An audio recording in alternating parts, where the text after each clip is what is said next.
Hello to our lovely listeners. Welcome to Mind Matters, a podcast where we talk about the more shitty aspects of student life because not everything is rainbows and butterflies all the time. So let's care about us because shit happens. I'm Jade. I'm a second year student of creative business. With me here, I have my two other co-hosts that you guys have heard throughout the other episodes, which is Anthony and Kelsey. And we will be covering stage fright today. And the reason that all of us hosts are speaking is because this is our last episode. Can you believe it? Our last episode, and this is a topic that we really all resonate with and we have a lot to say. At the end of the day, we're just a bunch of students figuring everything out and trying to make our way in the world just like you.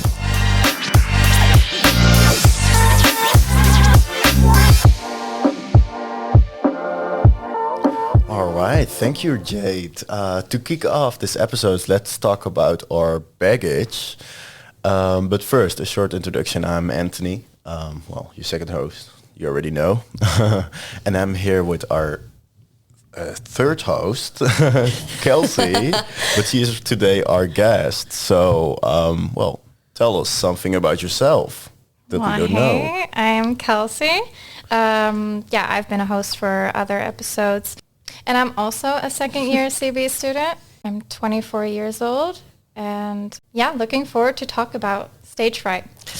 Let's jump into it. Yeah, I have had my fair deal with stage fright. But what I experience with stage fright is my throat just closes and I can't say anything. Oh. So mid-sentence, my throat closes and I can't get any word out of me. Yeah. And it's terrible. Could imagine. I'm a bit different. I think I am more stressed in the moments leading up to presenting or speaking in front of people than I am when I am actually speaking, which is really strange considering that I was stressed so much about, oh my goodness, I'm going to be speaking in front of so many people. And then when I get there, it feels like almost as if it wasn't really that big of a deal to begin with. What helps for myself is that normally when I'm presenting, if any of my classmates are listening to this, you probably recognize it a little bit.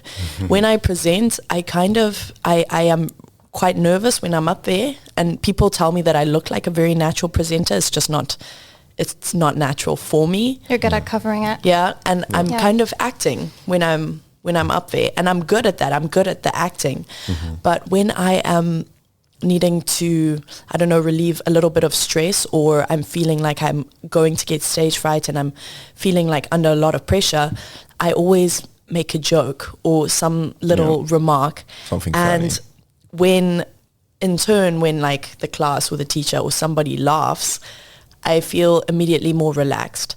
And like the fact that they are relaxes me. Yeah. And it just completely changes the environment as soon as you throw in a joke or just it changes the vibe, because if you're in a very serious and intense vibe, then you're going to feel the same. It's an icebreaker to have a thought and to think about like the whole presentation again. To have this joke is for you the time to think and to have the icebreaker, like, oh, I can think about what do I want to present? What do I want to present? And you have this little time while they are laughing to prepare yourself. to think mentally and to kind of, catch your breath a little bit. Yeah. If I look to my own experience with stage fright, it affects me basically not before presenting. It's like while I'm presenting. So first I'm really relaxed, and then suddenly my body is going to have symptoms like shaking legs, I get really hot, like not like, well, I'm hot, like we know. Yes. But like I would just get like really this really heat wave over me, and then my voice is going to stutter, and then I get the blackout. And then I also try to make a joke to make people like laugh a little bit. And sometimes this is my spot where I can still solve the whole problem, the whole presentation. But not always. So that's basically my stage fright. And I feel also like what you were saying, Jade, is like, it's coming I think it's like if you are presenting a lot, then it's going away. But if you like did not present for a while and then you come back, you do it again, then you get the stage fright again. The same feeling, it comes back to you. It's so weird. So it's like, I think it's a tip. You just need to keep presenting and keep challenging yourself, you know? Yeah, Definitely. because I mean, I think it's the same with almost anything. If you don't practice, then you kind of lose it a little bit. Well, as you might have already known, music is often very much involved with mental health. It's kind of like having a breakup and a song that makes you feel better. And today, our guest, Well, Kelsey, not our guest. well, not our guest, but Well, actually, all of us are going to share a song yeah. that kind of calms us down. Well, Kelsey, Expression. which song did you bring? Well, my song for this particular Topic. feeling of this topic, I chose Lemon World from The National. Okay. I don't know it. You don't? No. Really? Maybe the melody, if you can. Oh, well, yeah, but it is a very calming tune of the song. The lyrics itself doesn't really mean anything to me. Yeah. Okay. It's more the tune of it. That makes a lot of sense. I mean, I think most of the way that music feels is less about the words and more about the melody. The melody, which yeah. is really interesting because I resonate more with like the different sounds and like the melody of the music than I actually do with the words. Yeah. Most of the time I'm not even listening to the words, you know, I'm listening to something completely different. And well, the song that really calms me down or kind of just gives me a bit of like a relief feeling is Proud by Marshmello. And it's okay, I know Marshmello's music is just like you're thinking I'm in a club. It's not. Yeah. This one is not. This one's Alright. Yeah. and it's an exception, and that's why I love it so much because it's an exception to. Is Marshmello a guy? I don't Anyways, doesn't matter. It's an exception to Marshmello's music, which is, and it's such a calm thing, and it's just, I don't know, it just makes me feel. I mean, the whole song is just Give you a explaining to relaxed someone that like I'm proud of you, you know, that kind of thing. Yeah. And I think sometimes you need to hear that if you getting a little bit worked up, you're like, no, calm down, you're doing great, like, I'm proud of you, that kind of thing. Right. Which Really is just- encouraging. it is really encouraging and makes me cry sometimes. But Oh. yeah, it's really cute though. What song do you have for us, Anthony? Well, for me, it's a Mexican song. Hey. The song is called Cielito Lindo. Oh, if I translate it, it says like, ay, ay, ay, ay. Was it the same? Don't cry, but sing. And it's like, That's so cute. it's like, it always helps me to calm down and to relieve my stress because I also directly think about my grandmother. She's not Mexican, but she was always singing this song to me when I was crying. And it's, Oh, so it has such Yeah, like a a big personal, meaning. It has yeah. a sentimental value Yeah. too as well. so Yeah. it directly makes me less vulnerable for things outside, like stage fright and that Alright. kind of things. Yeah, very That's helpful. beautiful. Really relaxed sound. I love that.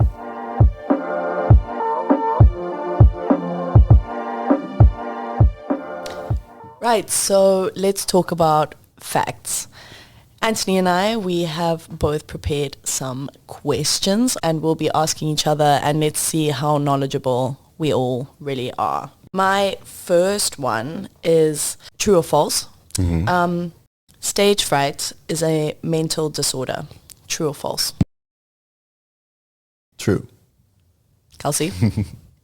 I don't know. Truthfully, I wouldn't say that stage fright itself is a mental disorder. It doesn't sound like a mental disorder to me. And how I am experiencing stage fright, I mean, I know of mental disorders and I've experienced others, but it does not feel the same. So I would say false. That's correct. False. Stage fright is not a mental disorder, but it is a form of performance anxiety. Okay. So anxiety as a whole, stage fright can be one of the kind of side effects. I don't know if that's the right term. Yeah. But it's something that comes with anxiety, stage fright. I am a little curious about what you just mentioned about performance anxiety, because according to good therapy, performance anxiety is fear about one's ability to perform a specific task, which would make you think that stage fright would be, one of those, so that it could be actually an anxiety. So I'm just curious, what does it make a performance anxiety and not stage fright? It's true. I don't know, because I think maybe stage fright is more specific. It's more specific. I think like a more specific form of performance anxiety, but it's such a tricky. I think it's a really tricky thing to define. Like most disorders, problems. And they really, because it's not set in stone. Everything can have variations and spectrums, and that's why I think they're really hard to diagnose as well. Yeah, it's true. Any form of anxiety and all sorts of things can be really hard to diagnose, because you're going off what somebody is telling you, and you can't particularly monitor their behavior 24/7. So I don't know. That's really interesting. That's really interesting. Well, thank goodness I'm not a doctor, because it would be complicated. It would. Right? It just sounds like really hard work. Yeah, but what more they say about this is that, about performance anxiety is that a person might believe that failure will result in humiliation or rejection, which I find very interesting, because, that really taps into the mental part of this. Yeah. Is, the fear of being humiliated or, rejected. And isn't it so interesting that with that fear of being humiliated, 9 times out of 10, that is the fear that actually makes you be humiliated. Yeah. That is the exact reason why you will be humiliated, because you get up there and you're like, I'm so scared of doing something stupid, that you actually do something stupid because you can't think, because you're stressing about it. Yeah. Ridiculous. Personally, I would definitely have a fear of rejection. That is where my, stage fright comes from, is purely just fear of rejection. That I'm not, and I think that also taps perfectly into the perfectionist in me. Yeah. That I'm a perfectionist, so then if I do things perfect, then how can I be rejected? Well, guys, I have one other questions, and then we move on. For the quiz question, I have which of the following symptoms of stage fright are true? A dry mouth, B, nausea, and C, vision changes. Well, again, going off from personal experiences, I would say A. Okay. I would also say dry mouth. I think I've experienced that before. Well, they are all good answers. So vision changes, though? Yeah, vision changing. I'm really curious. Well, I did a little bit of research about the vision changing, and some people, they get like blistering in their eyes, so they see like everything moving really fast because of the nerves. Like black dots, or like dots, sometimes dots, but also like shaking visual like images, not images, but just what they see. Like everything is shaking. Yeah. That's wow. I didn't know that was a thing. No. I can't imagine it either, because I've never experienced it. So the fact that happens to some people, I can't imagine like what you just said. With black dots, I've had that, and even like those blue little sparks. I don't know what it is. Maybe I need to get myself checked.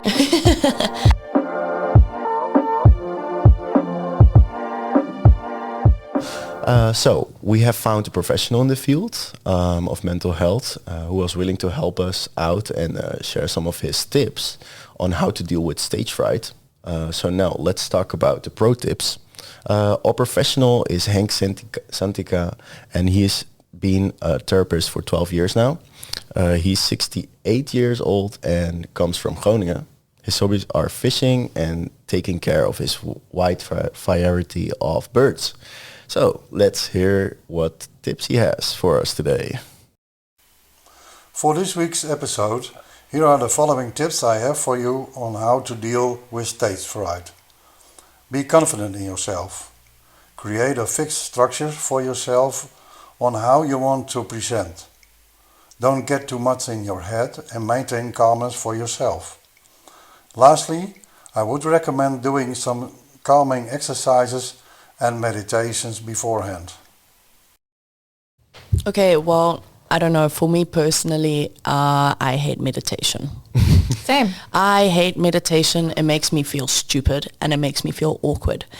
Yeah. I wish that I could meditate, but I don't like to sit still for that long, and I get really, I don't know, I can't actually clear my mind. Maybe that's why I should be doing meditation, but I can't clear my mind. I'm always thinking about something or, so meditation for me Will not won't really work, but other calming exercises, I know what used to work for me. Before I had a big match or something, I would always remove myself from all people and I would just listen to music. I would listen to music and I would just sit somewhere like really, really quiet because I feel all the busyness of other people around you also stresses you out. I mean, it can be a distraction, but for me, it didn't work like as a distraction, having other people around me when I'm stressing before a big moment. Yeah. So I would always completely remove myself and just go somewhere else and just sit and like breathe. Well, I did it often.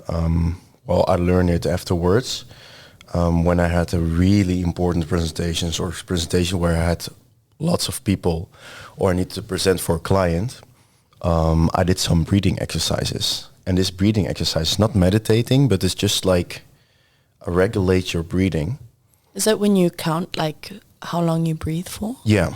And for me, it really has their benefits for presenting. I'm less shaky, like I told, sometimes I became shaky.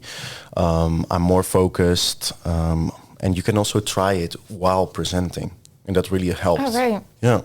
I don't really do a calming exercise, but what I do beforehand is, and that comes, that's really more in correlation to, don't get too much in your head and maintain calmness for yourself, is I tell myself it's not that big a deal. It's also how you speak to yourself, we just said before, your mind has such a impact on your physical body. Yeah. So if you are speaking to yourself badly, even if it's as a joke, you are going to end up viewing things differently and it might actually affect your physical health. Yeah.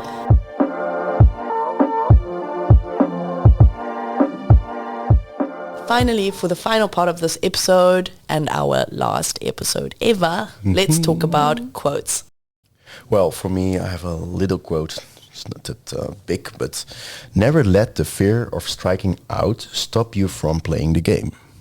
Well, you know what's really funny is that I was watching a Cinderella story the other day, and that's like the quote that they really use. No. Yeah, yeah, I'm serious. Well, at least it's like it's. I mean, really true, no, it is really true. It is really true, but it's giving me such live, laugh, love. Yeah, vibes. it's true. It's true. It does. Yeah. Live, laugh, love. I really wanted to wear like one of those shirts, ironically, the other day, and I thought it was really funny to wear live, laugh, love. Yeah, wow, shirt. Like ironically, Anyways, my quote is, and what is really funny is that Kelsey, you actually pretty much already said it when, really? Just when you were speaking. But people are just people, and they shouldn't make you nervous. Oh yeah, you said it already. You literally said that. I was just like, damn it, man. Yeah. That's what so I was true. supposed to say, and I actually got that straight. But it's true. People are just people. Yeah. And I don't know. I think we all have this kind of perception of other people, and they're always looking at me and they're always judging me, and it's just not true. No, I get it when I go true. to the gym. I'm like, everybody is watching me. In reality, nobody cares what I am doing. No. And like, suck it up, buttercup. Not everything is about you. Okay? Not everybody is always looking at you and looking for your flaws. And that's how I feel sometimes, is that everyone's looking at me and everyone like, you are not that special. Oh, true. You are not that special. The world doesn't revolve around you. Not everyone is interested in what you're doing. Yeah. And that's something that you have to learn, because when you get into that mindset of I'm stressed and everything like that, you're always thinking that people are wanting you to fail and that everyone is looking at you in such a way and looking for your flaws and your mistakes. In reality, they just They're most they're likely minding their own business and they're probably stressing about exactly the same Exactly. thing. Everyone's Yeah. looking at me and it's just not true. Yeah, It's not true. Like, and that's something that we all need to realize. And that's Yeah, that's for what sure. that's what my sister used to say to me when she would say something. I'll be like, "Oh, me?" And she'll be like, "No, Jade, not everything's about you." And I think it's the best thing that she ever said to me, because That's true. not everything is about you all the time. I mean, for me, everything is about me because, I mean, hey, this is my life. Yeah, of course. But not every situation is about you. And I think that's Yeah. something that really helps you when you're going up for a presentation or when you have something that you're stressed about, So true. that you're just another person and those other people are just other people. It's just how it is. I have a really good feeling about that. I'm gonna remind that for the Yes. future times that I have to present. Definitely. Well, I actually also have a quote, and this is from the famous Taylor Swift herself. Oh, wow. Love the She Swifties. says, in my opinion, the only way to conquer stage fright is to get up on stage and play. Every time you play another show, it gets better and better. Which is practically what we already covered That is earlier. why people always say conquer your fears. Like, Yeah. don't avoid them, you know, you need to do conquer it. them, yeah. Okay, like, okay, first of all, I will never really understand people that are afraid of heights. Why would you go skydiving? That to me is just such an extreme. That is such an Yeah, extreme. Yeah. Like, if it's a fear, well, just a personal opinion, if it's a fear that you have to encounter every day, and it stresses you out, then I could understand why you would want to conquer it. But like, you're not going to be in an airplane above, like, how many kilometers Meters, above the yeah. ground every day. In other words, you should really do more of the things that you're scared to do, because Yeah. that's how you grow. Yeah. I think that's how you develop as a person, also your personality, character building, that sort of thing. Yeah. You have to be outside of your comfort zone in order to do that. Otherwise, you'll always be the same.